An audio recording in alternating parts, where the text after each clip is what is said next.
Okay, let me welcome Vanessa to the program. And well, the news from Syria, Vanessa, is you've got far from the United States, leaving the country, a new base being built.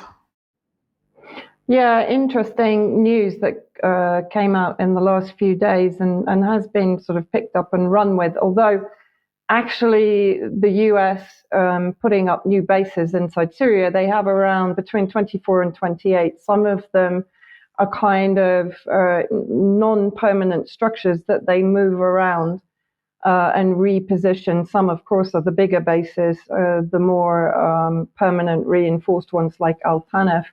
So this new US military base that sort of cropped up in the last few days, I just wanted to talk about it in a bit more detail today.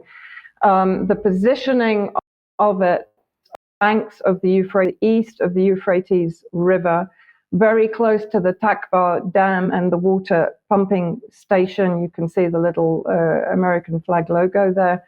And it's in the village of Al-Swedia. And we've had reports of actually the SDF, the Kurdish Contra forces, being used to effectively ethnically cleanse the village on the pretext that villagers were demonstrating in support of President Assad and his historic speech at the Arab League summit. But they were basically chucked out of the village so that the US forces could move in. There's probably only between 50 and 60 actual military personnel in the base. And the US has previously had bases in this area, particularly when it was claiming to be fighting ISIS in Raqqa, which is about 40 kilometers to the east of the base. But the fact is that this base is being put here for a reason right now. And I just want to play this report from Kevork Almasyan of Syrian Analysis as a sort of introduction to what I'll then try to explain. As if 24 illegal military sites were not enough, the US occupation forces are silently building a new base in Syria to reinforce its occupation of the oil-rich one-third of the country. While the US claims its presence in Syria is to fight terrorism, the remaining few ISIS pockets are all on the western shore of the Euphrates, which means on the side where the Syrian army and its allies are already stationed. In fact, there are multiple reports indicating that the US forces in Al-Tanaf border crossing are embedded with the same terrorists and allowing them to operate freely in the area and wage attacks on the Syrian military and civilian targets. The real reason for the US presence in Syria is part of Washington's economic war against Damascus through the occupation of oil and wheat fields to block the reconstruction of the war-torn country from the revenues of the oil and to weaponize the food basket against millions of Syrians.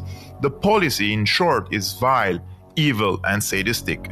Now people are asking how to end the US occupation and theft of Syria's natural resources. There are reports of sizable Russian military convoy moving toward the east of the Syrian province of Deir ez-Zor.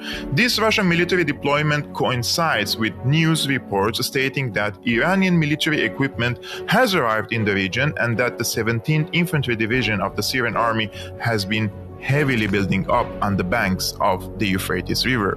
According to the Washington Post, which has close ties to the US regime, Iran is planning to escalate attacks against American occupation forces in Syria per a leaked document, which reveals a covert plan to kill Americans, which is seen as part of a larger Russian-backed strategy to oust US from Syria.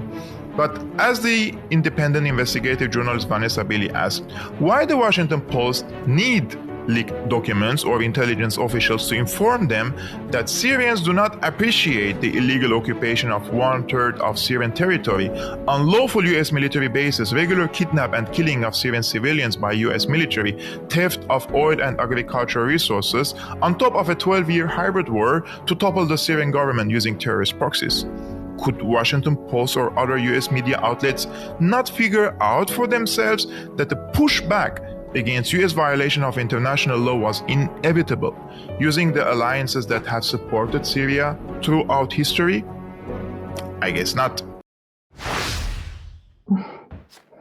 And now what I want to do is just to give people an idea on the map, because when we talk about these places, I know it's very hard in your mind to locate it if you don't have the geography of Syria to hand.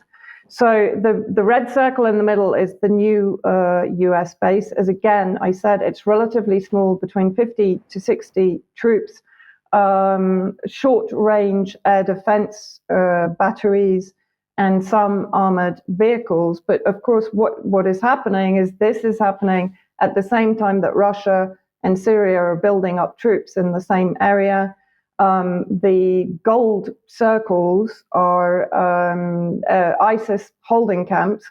We know that the US transfers them from those camps into Iraq and into areas of Syria to carry out attacks against Syrian Arab Army positions and against civilian positions. There's been an increase in attacks since the earthquakes in February.